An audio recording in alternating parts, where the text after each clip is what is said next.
Hello, my name is Marcus. I'm the compiler of a collection of therapy quotes entitled 1001 Windmills of the Mind. A collection of quotes taken from what's often called the psychodynamic or the psychoanalytic perspective, which long ago, as I understand it, was referred to by some as philosophical medicine or narrative medicine, or nowadays just simply talk therapy. When we free associate and feel safe, important acknowledgements can be made, and that's healing.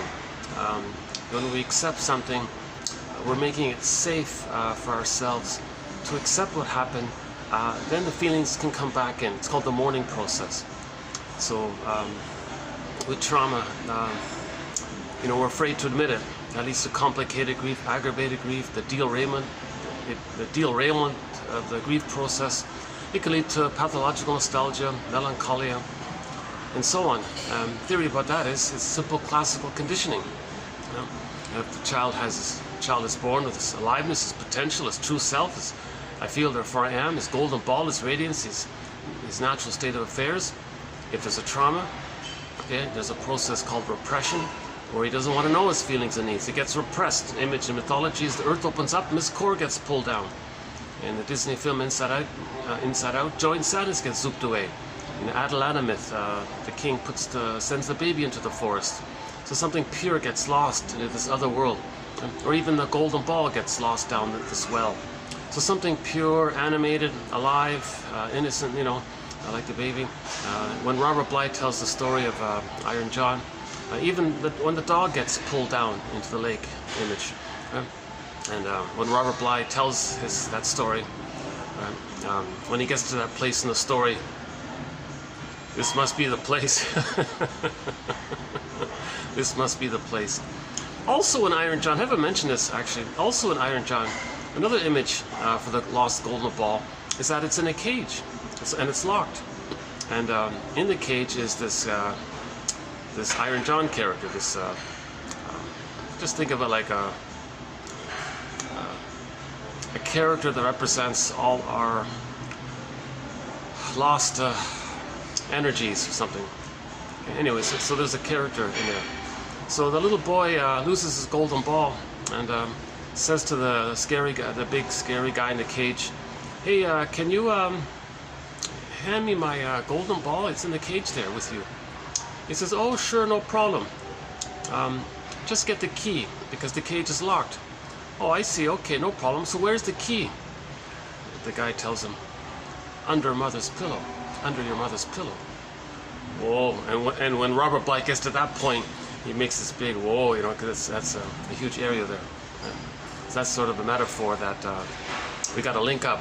We got to link up the loss of the golden ball with the interaction with the mother that caused it, kind of thing. So we got to face that interaction with the mother. So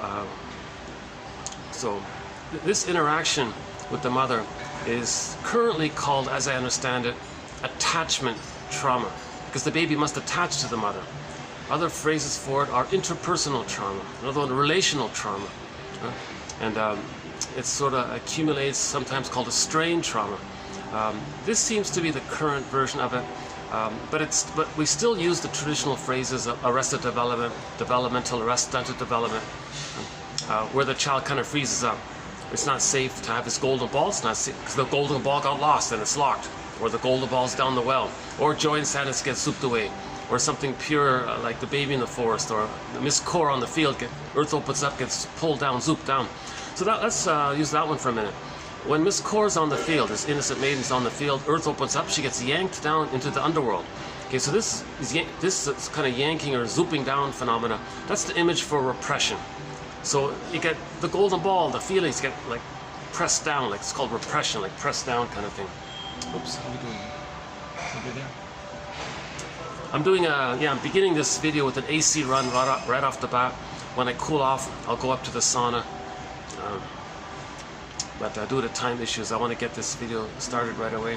Yeah, rainy day. Ironically, it just started to rain when I arrived. So a little sun shower here. Yeah. Well, it's still a little bit rainy now.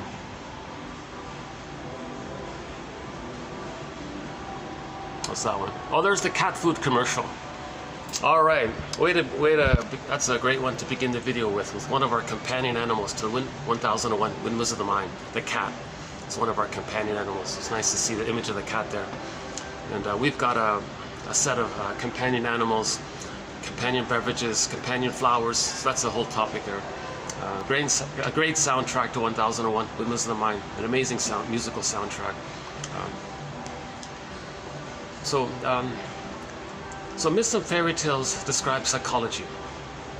Myths and fairy tales are like dreams, and dreams are true on the inside. They're soul stories. Soul is inside. Myths and fairy tales describe this sort of inner life, inner world. Now, in trauma, we can see that what happens to a person's mind with trauma using myths and fairy tales. So if the child has this pureness, mother, I need you know, babies come out of the womb too early, they need an extended interpersonal social womb with the mother, called the stage of symbiosis, fusion, merging, oneness, mother-infant dual unity.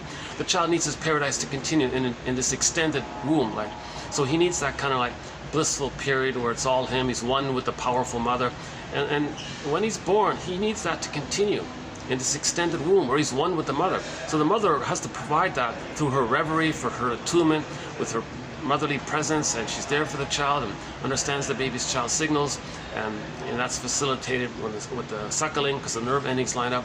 So the baby says, mother, I need this, I have this need for this extended paradise with you, with the attunement with you, with this relational dynamic with you, where I send out my little needs and signals and you understand, you see me and you respond, and there's a relationship there, and the wiring gets laid down.